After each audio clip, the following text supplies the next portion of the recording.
Hi friends, പുതിയ വീഡിയോയിലേക്ക് എല്ലാവർക്കും സ്വാഗതം. എന്തൊക്കെയുണ്ട് വിശേഷം? എല്ലാവർക്കും സുഖമല്ലേ? സുഖമെന്ന് വിശ്വസിക്കുന്നു. എനിക്കും എൻ്റെ കുടുംബത്തിനും സുഖം തന്നെ. അപ്പോൾ നമുക്ക് ഇന്നത്തെ ചോദ്യങ്ങളിലേക്ക് കടന്നാലോ? എല്ലാവരും വീഡിയോ ഫുൾ കാണണം. ആരും വീഡിയോ സ്കിപ്പ് ചെയ്യാതെ കാണണം. എനിക്ക് പറയാനുള്ളത് അതേ ഉള്ളൂ. കാരണം നിങ്ങൾക്കും എനിക്കും എല്ലാവർക്കും ഉപകാരപ്രദമായിട്ടുള്ള വീഡിയോ ആണ് ഞാൻ ഈ ചാനലിൽ പോസ്റ്റ് ചെയ്യുന്നത്. അപ്പം ആദ്യം മുതൽ അവസാനം വരെ സ്കിപ്പ് ചെയ്യാതെ വീഡിയോസ് കാണുവാൻ ശ്രമിക്കുക. സപ്പോർട്ട് തരിക. ലൈക്കും കമൻറ്റും ഇടാൻ ആരും മറക്കരുത്. ഒപ്പം ആ ബെൽ ബട്ടൺ കൂടി ഒന്ന് എനേബിൾ ചെയ്തെടുക്കുക. അപ്പം ഞാൻ പോസ്റ്റ് ചെയ്യുന്ന വീഡിയോസുകൾ നിങ്ങൾക്ക് അന്നേരം കിട്ടും കേട്ടോ. അപ്പോൾ നമുക്ക് ഒന്നാമത്തെ ചോദ്യത്തിലേക്ക് കിടക്കാം.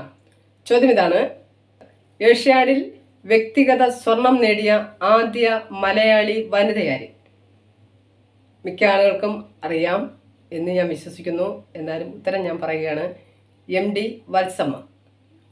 രണ്ടാമത്തെ ചോദ്യം ഇതാണ്: ബുള്ളറ്റ് പ്രൂഫ് വസ്ത്രങ്ങൾ നിർമ്മിക്കുവാൻ ഉപയോഗിക്കുന്ന പദാർത്ഥം ഏത്? ഉത്തരം കെവ്ലാർ. മൂന്നാമത്തെ ചോദ്യം ഇതാണ്: ആദ്യമായി ഒളിമ്പിക്സ് മെഡൽ നേടിയ ഇന്ത്യൻ വനിതയാര്? ഉത്തരം കർണം മല്ലേശ്വരി. നാലാമത്തെ ചോദ്യം എന്താണെന്ന് അറിയണ്ടേ? ചോദ്യം ഇതാണ്: നമ്മളെല്ലാവരും ചായ കുടിക്കുന്നവരാണ്, അല്ലെങ്കിൽ ചായ ഇഷ്ടമില്ലാത്തവർ കട്ടൻ ചായ കുടിക്കുന്നവരാണ് അല്ലേ? ചില സ്ഥലത്ത് തേയിലവെള്ളം എന്ന് പറയും, കട്ടൻ ചായ എന്ന് പറയും. പിന്നെ അതുപോലെ തന്നെ ചായ കുടിക്കാത്ത അപൂർവം ആൾക്കാരെ ഉണ്ടായിരിക്കത്തുള്ളൂ അല്ലേ? അപ്പോൾ നമുക്ക് അതിനെക്കുറിച്ചുള്ളൊരു ചോദ്യമാണ് കേട്ടോളൂ. തേയിലയിൽ അടങ്ങിയിരിക്കുന്ന ആസിഡ് ഏത്? നമ്മൾ പഠിക്കുന്ന സമയത്തൊക്കെ പഠിച്ചിട്ടുണ്ടായിരുന്നു. ഓർമ്മയുണ്ടായിരിക്കും എന്ന് വിചാരിക്കുന്നു. ടാനിക് ആസിഡാണ്. തേയിലയിൽ അടങ്ങിയിരിക്കുന്ന ആസിഡ് ഏതാണെന്ന് ചോദിച്ചാൽ അതിൻ്റെ ഉത്തരം ടാനിക് ആസിഡ്. അപ്പോൾ അഞ്ചാമത്തെ ചോദ്യം കേൾക്കാം. ഇതിനിടയ്ക്ക് ഒരു കാര്യം പറയാണ്, എല്ലാവരോടും ഒരു കാര്യം കൂടി ഓർമ്മിപ്പിക്കുകയാണ്. ഈ വീഡിയോയുടെ ഇടയിൽ ചെറിയ ചെറിയ തമാശകളൊക്കെ ഉണ്ടായിരിക്കും. അത് എൻ്റേതായിട്ടുള്ള രീതിയിൽ ഞാനത് പ്രകടിപ്പിക്കുന്നു എന്ന് മാത്രം കേട്ടോ. അപ്പം അതിനാരും കളിയാക്കിയാൽ നമ്മൾ അത് പോസിറ്റീവായിട്ട് തന്നെ എടുക്കും. എല്ലാം ഇഷ്ടമാണ്. പിന്നെ കമൻറ്റുകൾ പറയുക, അഭിപ്രായങ്ങൾ പറയുക. എനിക്ക് പാടാനൊന്നും നല്ല കഴിവൊന്നുമില്ല, എൻ്റെ ശബ്ദമൊന്നും നല്ലതല്ല. പിന്നെ പാട്ട് കേൾക്കാൻ ഒരുപാട് ഇഷ്ടമാണ്. അതുകൊണ്ട് ചെറിയ മൂളിപ്പാട്ടൊക്കെ ഇങ്ങനെ പാടി പറഞ്ഞൊക്കെ ഇരിക്കും. അതേപോലെ ഇതിനിടയ്ക്ക് ചെറിയ ചെറിയ കുസൃതികളൊക്കെ ഉണ്ടാവും കേട്ടോ. എല്ലാവരും എന്നോട് ക്ഷമിക്കണം. അപ്പം കൂടെ ഉണ്ടാവുമല്ലോ. അപ്പോൾ നമുക്ക് അഞ്ചാമത്തെ ചോദ്യം കേൾക്കാം. ചോദ്യം ഇതാണ്: ഇന്ത്യയുടെ നോബൽ സമ്മാനം എന്നറിയപ്പെടുന്നത് എന്തിനെയാണ് ഇന്ത്യയുടെ നോബൽ സമ്മാനം എന്നറിയപ്പെടുന്നത്? ഉത്തരം ഭട്നഗർ അവാർഡ്. ചോദ്യം നമ്പർ 6 കേട്ടാലോ? അതിനിടയ്ക്കൂടെ ഒരു കാര്യം ഓർമ്മിപ്പിക്കുകയാണ്. വീഡിയോ ആരെങ്കിലും സബ് ചെയ്യാതെയാണ് വീഡിയോ കാണുന്നതെങ്കിൽ ദയവ് ചെയ്ത് നിങ്ങൾ ആ സബ്സ്ക്രൈബ് ബട്ടൺ ഒന്ന് പ്രസ് ചെയ്യുക. അതേപോലെ ബെൽ ബട്ടൺ കൂടി ഒന്ന് എനേബിൾ ചെയ്ത് കേട്ടോ. വീഡിയോ ഇഷ്ടമായി നിങ്ങളുടെ അഭിപ്രായങ്ങൾ അറിയിക്കുക, കമൻറ്റിൽ എഴുതുക. അപ്പോൾ നമുക്ക് ആറാമത്തെ ചോദ്യം കേട്ടോളൂ. റെറ്റിനയിൽ റോഡ് കോൺ കോശങ്ങൾ ഇല്ലാത്ത ഭാഗം ഏത്? ഇതെല്ലാം നമ്മൾ പഠിച്ചിട്ടുള്ളതാണ്. അപ്പം ഉത്തരം അന്ധബിന്ദു. അപ്പോൾ ഏഴാമത്തെ ചോദ്യം കേൾക്കാം. ക്രിക്കറ്റിൽ ബൈബിൾ എന്നറിയപ്പെടുന്ന മാസിക ഏത്? ഉത്തരം വിസ്ഡൻ. ചോദ്യം നമ്പർ 8 കേട്ടാലോ? ഓർക്കുക, ഇടയ്ക്ക് സർപ്രൈസ് വരും. എല്ലാവരും വീഡിയോ ഫുള്ള് കാണാൻ ശ്രമിക്കുക. മർമ്മത്തോടു കൂടി RBC ഉള്ള സസ്തനി ഏത്? ഇതിൻ്റെ ഇടയ്ക്കൂടെ ലവന്മാരുടെ ബഹളമൊക്കെ കേൾക്കുന്നുണ്ട്, ക്ഷമിച്ചേക്കുക കേട്ടോ. ഫുള്ള് സൈലൻ്റായിരിക്കുന്ന സമയം കിട്ടില്ല. അപ്പോൾ എല്ലാവരും ഒന്ന് ക്ഷമിച്ചേക്കുക. മർമ്മത്തോടു കൂടി RBC ഉള്ള സസ്തനി ഏതായിരുന്നു എന്നാണ് ഉത്തരം ഒട്ടകം. ഒൻപതാമത്തെ ചോദ്യം ഇതാണ്: സംഗീതം എല്ലാവരും ഇഷ്ടപ്പെടുന്നവരാണല്ലോ. ഏതായാലും സംഗീതം ഇഷ്ടപ്പെടാത്തവരായിട്ട് ആരും ഉണ്ടാവില്ല. എന്നെ സംബന്ധിച്ച് ഞാൻ പറയുകയാണ്, സംഗീതം ഇഷ്ടപ്പെടാത്ത ഒരു മനുഷ്യരും ഉണ്ടാവില്ല. അപ്പോൾ നമുക്ക് അതിനെക്കുറിച്ചൊരു ചോദ്യമാണ്. കേട്ടോളൂ. കർണാടക സംഗീതത്തിൻ്റെ പിതാവ് ആര്? ആർക്കെങ്കിലും അറിയാവോ? അതിൻ്റെ ഉത്തരവാണ് പുരന്ദരദാസ്. ചോദ്യം നമ്പർ 10. ഏറ്റവും വലിയ ഹൃദയമുള്ള ജീവി ഏത്? ആർക്കെങ്കിലും അറിയാമോ അതിൻ്റെ ഉത്തരം? ഉത്തരം നീലത്തിമിംഗലം. അപ്പോൾ നമുക്ക് 11ാമത്തെ ചോദ്യം കേൾക്കാം. ചോദ്യം ഇതാണ്, ബഹളം തുടങ്ങി കേട്ടോ. ഒളിമ്പിക്സ് ഫൈനലിലെത്തിയ ആദ്യ ഇന്ത്യൻ വനിതയാര്? എല്ലാവർക്കും അറിയാവുന്നതാണ്. ഉത്തരം പറയട്ടെ? ആരാണെന്ന് അറിയാമല്ലോ, എല്ലാവർക്കും അറിയാം. എന്നാലും ഞാൻ പറയുകയാണ്, നമ്മുടെ സ്വന്തം PT ഉഷ. നമുക്ക് 12ാമത്തെ ചോദ്യം കേൾക്കാം. ചോദ്യം കേൾക്കുന്നതിന് മുമ്പായിട്ട് ചാനൽ ആരെങ്കിലും സബ്സ്ക്രൈബ് ചെയ്യാതെയാണ് വീഡിയോ കാണുന്നതെങ്കിൽ ഒന്ന് സബ്സ്ക്രൈബ് ചെയ്തേക്കുക. അപ്പോൾ നമുക്ക് 12ാമത്തെ ചോദ്യം കേൾക്കാം. 12ാമത്തെ ചോദ്യം നമ്മളെല്ലാവരും പഠിച്ചിട്ടുള്ളതാണ്, എല്ലാവർക്കും അറിയാവുന്നതാണ്. എന്നാലും ഞാൻ ആ ചോദ്യം ചോദിക്കുകയാണ്. ചുണ്ണാമ്പ് വെള്ളത്തെ പാൽ നിറമാക്കുന്ന വാതകം ഏത്? ഉത്തരം കാർബൺ ഡൈ ഓക്സൈഡ്. ചോദ്യം നമ്പർ 13 കേൾക്കാം, കേട്ടോളൂ. ഒരു ആറ്റത്തിലെ പ്രോട്ടോണിൻ്റെയും ന്യൂട്രോണിൻ്റെയും തുക. ഇതിപ്പോൾ കേൾക്കുന്നവർ ആയിരിക്കും ഇതൊക്കെ നമ്മൾ പഠിച്ചിട്ടുള്ളതല്ലേ, ഇത് ഈസി ക്വസ്റ്റ്യൻ അല്ലേ എന്ന് അല്ലേ? ഉണ്ടായിരിക്കുന്നല്ല ഉള്ളതാണ്, എല്ലാവർക്കും അറിയാവുന്നതാണ്. എന്നാലും ഒരു ഓർമ്മപ്പെടുത്തൽ എന്ന് മാത്രം പറയാം. അപ്പോൾ അതിൻ്റെ ഉത്തരം ആറ്റോമിക ഭാരം. 14ാമത്തെ ചോദ്യം ഇതാണ്. ശബ്ദസുന്ദരൻ എന്ന് വിശേഷിപ്പിക്കപ്പെട്ട കവി ആര്? അറിയാവോ ആർക്കെങ്കിലും? ഉത്തരം വള്ളത്തോൾ നാരായണ മേനോൻ. അപ്പോൾ ചോദ്യം നമ്പർ 15 കേൾക്കണ്ടേ? കേട്ടോളൂ. ഹൃദയത്തിൻ്റെ ഏതു ഭാഗത്താണ് ശുദ്ധരക്തം ഉള്ളത്? ആർക്കെങ്കിലും അതറിയാവോ? മനുഷ്യനായാലും മൃഗങ്ങളായാലും ജന്തുക്കളായാലും ഹൃദയത്തിൻ്റെ, എല്ലാവർക്കും ഹൃദയം ഉണ്ടല്ലോ, ഹൃദയത്തിൻ്റെ ഏത് ഭാഗത്താണ് ശുദ്ധമായ രക്തം കാണപ്പെടുന്നത്? അതിൻ്റെ ഉത്തരവാണ് ഇടത് ഭാഗത്ത്.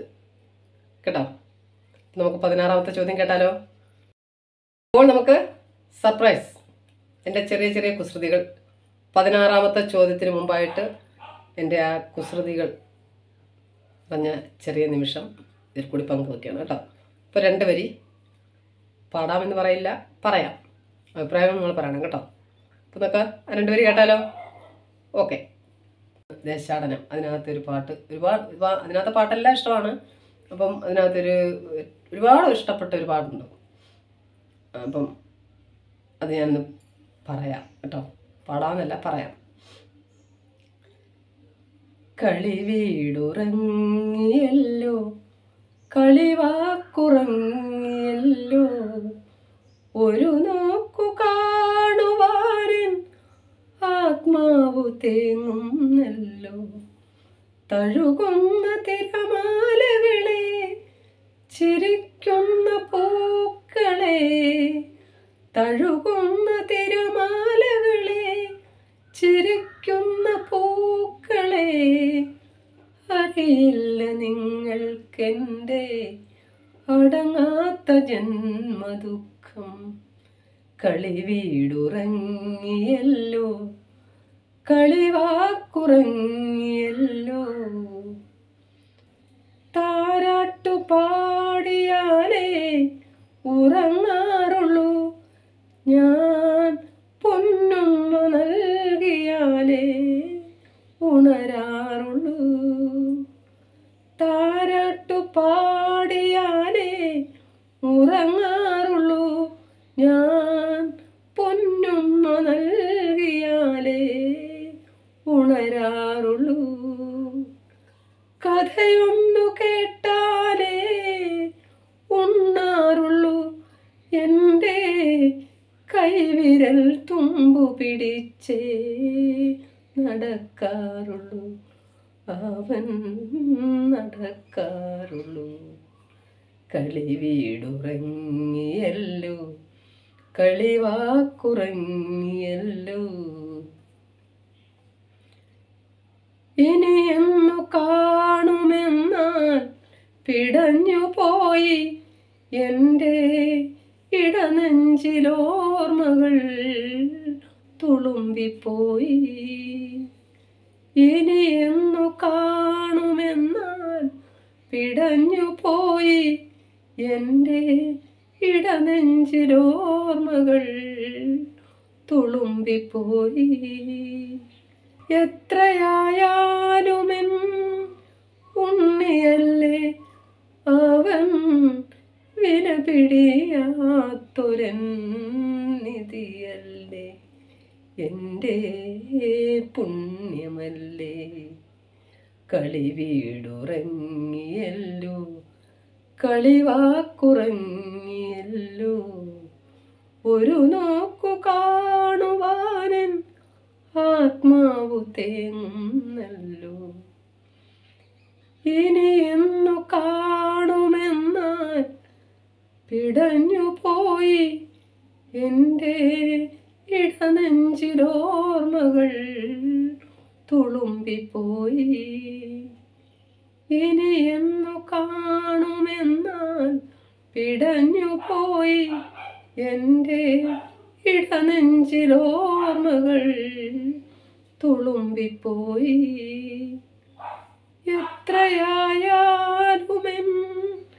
ഉണ്ണിയല്ലേ അവൻ, വിലപിടിയാത്തൊരൻ നിധിയല്ലേ, എൻ്റെ പുണ്യമല്ലേ. കളിവീടുറങ്ങിയല്ലോ, കളിവാക്കുറങ്ങിയല്ലോ, ഒരു നോക്കു കാണുവാനും ആത്മാവ് തേങ്ങുന്നല്ലോ.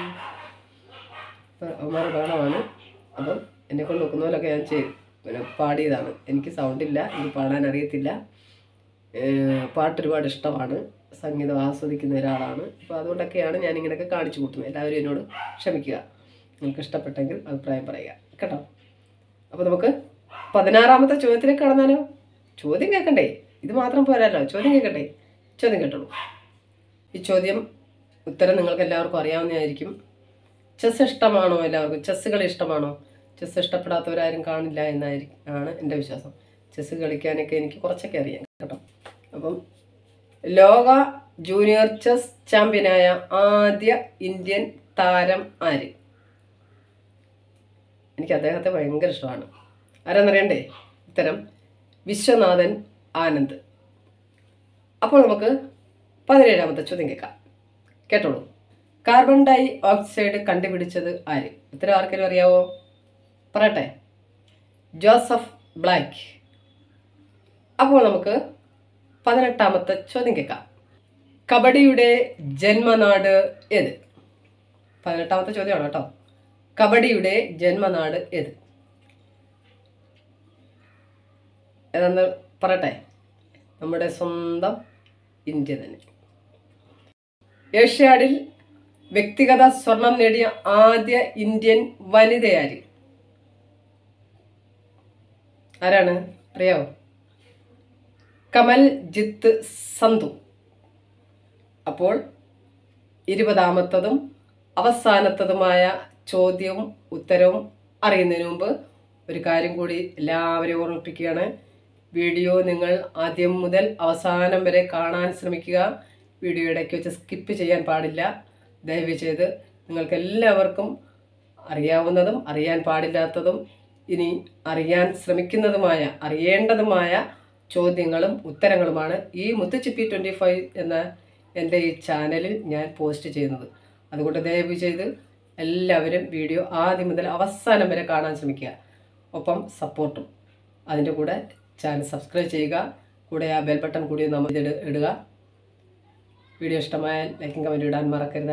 ആരും ലൈക്കും കമൻറ്റും ഒന്നും ഇടുന്നില്ല. വീഡിയോ കണ്ടിങ്ങനെ പോകുന്നതേ ഉള്ളൂ. നിങ്ങൾ അങ്ങനെയൊക്കെ ചെയ്ത് സപ്പോർട്ട് ഉണ്ടെങ്കിലേ എനിക്കും അത് വീഡിയോ മുന്നോട്ട് ചെയ്യാനൊരു താല്പര്യം ഉണ്ടാകത്തുള്ളൂ. അപ്പോൾ അവസാനത്തതും 20ാമത്തതുമായ ചോദ്യം കേൾക്കാം. നാസ വികസിപ്പിച്ചെടുത്ത ലോകത്തിലെ വേഗത ഏറിയ സൂപ്പർ കമ്പ്യൂട്ടർ ഏതാണെന്ന് അറിയണ്ടേ? ഓർക്കുക, അവസാനത്തതും 20ാമത്തതുമായ ചോദ്യം ഇതാണ്. നാസ വികസിപ്പിച്ചെടുത്ത ലോകത്തിലെ വേഗത ഏറിയ സൂപ്പർ കമ്പ്യൂട്ടർ ഏത്? ഉത്തരം പ്രോജക്റ്റ് കൊളംബിയ. അപ്പോൾ വീഡിയോ ഇഷ്ടമായാൽ പറഞ്ഞതുപോലെ ചാനൽ സബ്സ്ക്രൈബ് ചെയ്യുക, ബെൽ ബട്ടൺ കൂടി എനേബിൾ ചെയ്തേക്കുക. വീഡിയോ ഇഷ്ടമായി ലൈക്കും കമൻറ്റ് ഇടുക, ഷെയർ ചെയ്യുക. അപ്പോൾ അടുത്ത ചോദ്യങ്ങളുമായി അടുത്ത വീഡിയോയിൽ കാണാം. ബൈ.